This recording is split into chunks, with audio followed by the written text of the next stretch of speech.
Hello everyone, it's Jonathan J. Dog Letterman and you're tuned in to WRPBI TV. You're watching The Anything Bucket. Tonight in our studio I have Rabbi Ray Skop and Cantor Eli Skop from Temple B'nai Moshe. And Temple B'nai Moshe is very unique, very different than the temples that are available to you out there. They use an idea of spirituality through the teachings of Judaism. Rabbi Ray, tell us a little bit about Temple B'nai Moshe and how it came about and how long you've been a rabbi.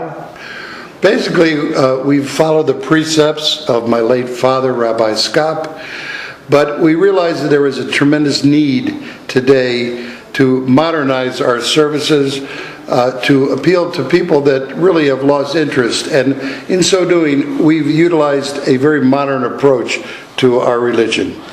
And I know I've had the pleasure of going to your services, and they're great. They're very spiritual based. And I know that you come from a very spiritual base, and you had some trials and tribulations in your own personal life that has led you now to being a leader and helping people get in tune with their own divinity. I was fortunate enough to have been ordained basically by vote of a congregation, and began my pursuit to try and meet new people and influence people to the belief and spirituality of believing in God and reliving and rekindling their relationships to God. And then, for whatever reason, I was given a trial based on sacrificing my life, where I underwent serious medical issues. And in so doing, I was very close to death. But through a revival of believing in God and the help of a wonderful doctor's son of mine, I survived and survived lung cancer, survived many other medical issues, and realized that my calling really now, it was destined for me to go back and to reach out to other people and show them that you can believe, and there is a belief in God and in spirituality and something to live for, and that's what happened to me. And it was like a rebirth. You have said in many of your emails how it's totally, you become a changed person, how you changed your thoughts and all of a sudden your life changed. And my lifestyle, which was a wrong lifestyle, having a heavy background in the entertainment industry and music, I realized that there was time that really, as you said, changed my lifestyle, which is what I did.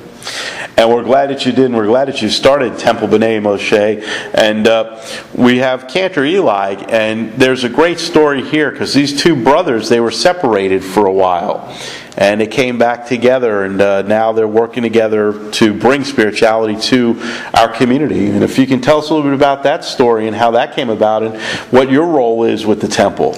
Well, really the biggest point is that we are trying to follow the movement of Calvary, but not with Jesus, but a lot of Calvary uses the Old Testament, the Psalms and the music and the rock and roll and the videos. So we're sort of like the Jewish Calvary, if you'll excuse that expression.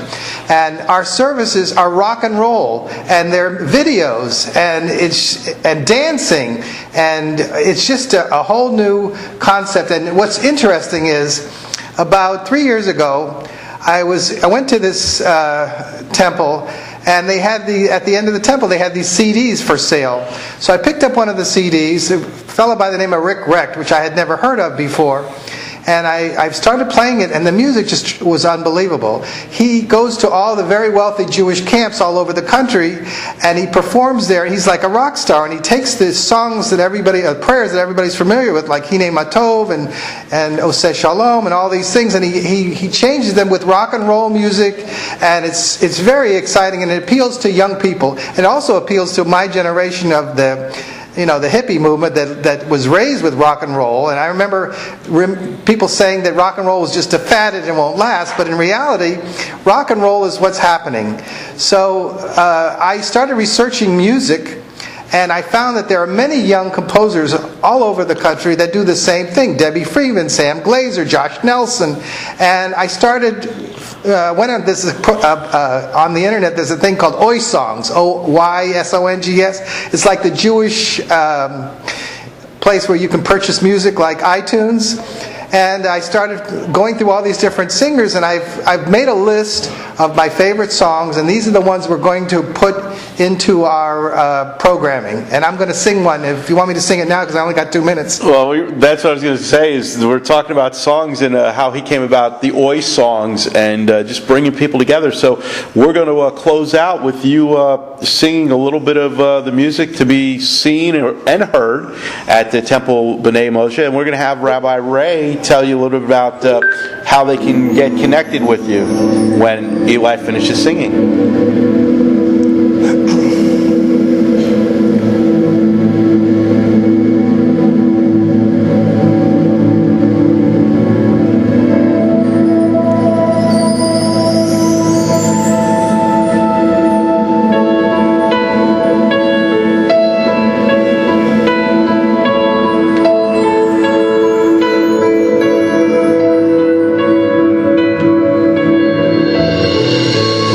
Shalom bimrumav,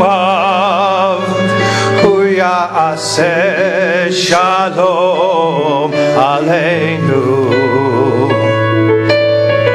Hu shalom bimrumav, hu ya'aseh shalom aleinu. Hu shalom bimrumav, Shalom Aleinu, Yaseh Shalom, Yaseh Shalom, Shalom Aleinu, Ve'al Kol Yisrael, Yaseh Shalom, Yaseh Shalom, Shalom Aleinu, Ve'al Kol Yisrael. Shalom bimrumav, hu ya'aseh shalom aleinu. Hu shalom bimrumav, hu ya'aseh shalom aleinu. And once again, we want to thank Rabbi Ray and Cantor Eli for being here on the Anything Bucket. And as we close out this segment, if Rabbi Ray, you can let people know how they can get a hold of you and find out more about the temple, maybe make donations to the temple to help you get everybody in touch with their own divinity and their own spirituality. You could be able to get a hold of us on the internet. It's under Eli Scott Photography, or you can check us out on Facebook, by my own Facebook personally, by the name of Ray Skop, S-K-O-P, and we would love to talk to you. And of course, we would love to have you join us, and you're more than welcome, and have a nice day. God bless.